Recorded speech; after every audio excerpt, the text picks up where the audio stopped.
This training will guide you through the onboarding process in Vozo EHR. You will learn how to utilize the onboarding pop-up and navigate the system efficiently. Click the Get Started button to initiate the onboarding workflow.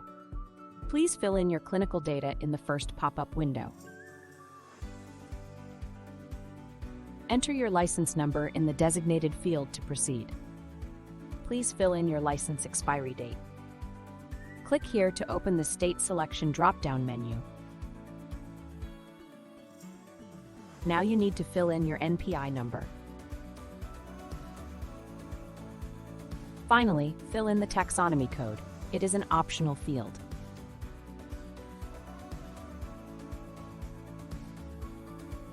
Click Save and continue to save the entered information and move forward in the process.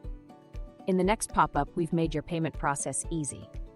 By adding your Stripe details here, they will be integrated into the system and you will start receiving payments. If you don't have a Stripe account, you can click the link to create a free account. Click Skip for now to bypass these onboarding steps and continue. But we recommend using this workflow. Thanks for watching.